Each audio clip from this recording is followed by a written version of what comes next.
Hey, my dandelions, how are y'all doing? I'm filming in my Elvis room today. Been doing a lot of filming for the 2 channels. Hey, is it safe? Is it just us chickens in here?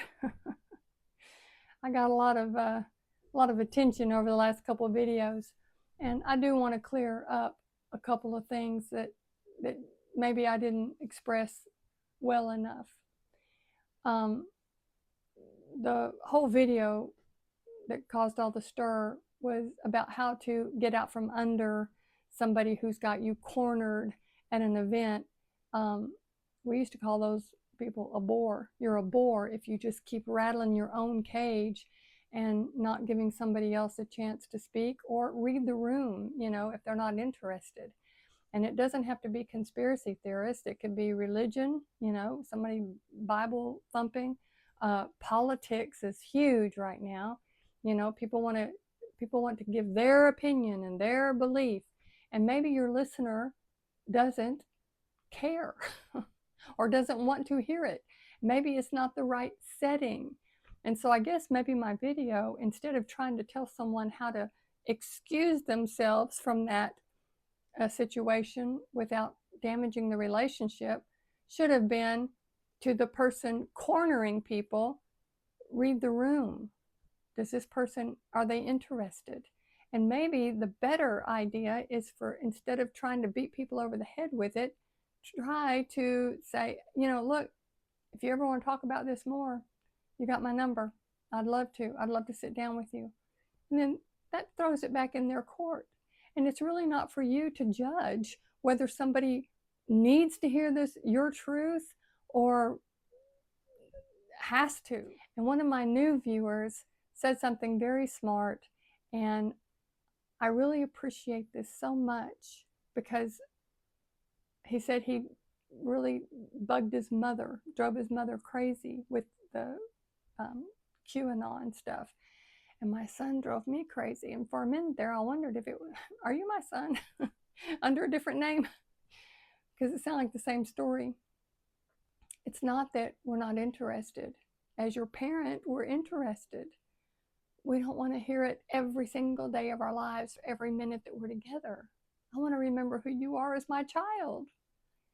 And for me, it was, I want my child to enjoy his life, because I know that life is short. I didn't know it when I was his age. I know it now. Life is short. And I don't want him to be so bogged down in the horrible things that probably are going on in this world, that he doesn't enjoy the time that he has here. And from a mother's point of view, I mean, that's the angle. You just want your child to find joy in their life. So I'm not arguing the fact that there is or isn't horrible things going on. But anyway, one of my new viewers said that sometimes they go overboard with it because what they're finding out, it's too scary to face alone.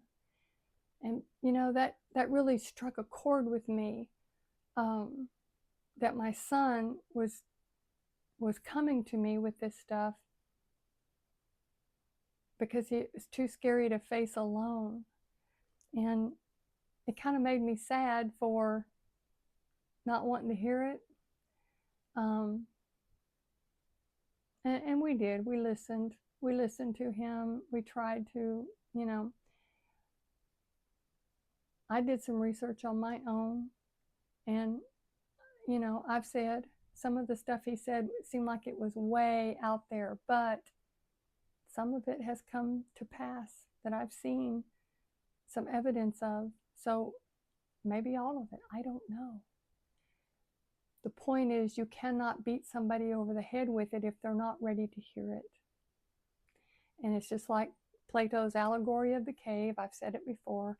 You can look it up. But the people chained to the back wall are not ready to hear the full-blown, out of the cave truth. They're not ready. And so when you have enlightened yourself with everything that you can possibly look up, and I'm not saying all of it's true, I'm not saying all of it's false, but there's got to be a happy road, a middle road. And I think your perspective changes as you get older. When you're young, you want to be right about everything. Another viewer said to me, so you would rather have your peace than be right. That's pathetic. I'm not a right fighter. And you know why?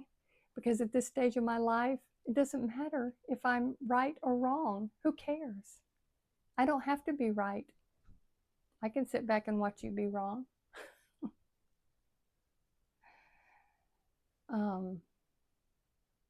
We all have to find a way to get along with each other.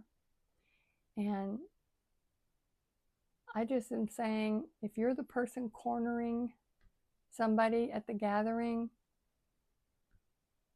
have some respect that they may not want to be cornered. They may not. If they're interested, great, you're both talking about it. If they're not interested, just plant the seed that you want planted.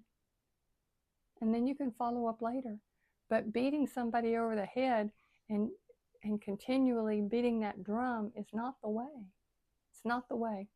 So anyway, I do want to thank that one viewer who said it was too scary to face alone. That showed me a whole different aspect of this. And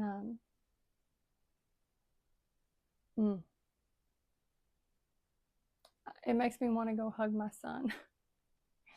So anyway, that's it. And I hope y'all have a good rest of the day. And I'm going to get back to talking about relationships, because that's where this channel was supposed to go.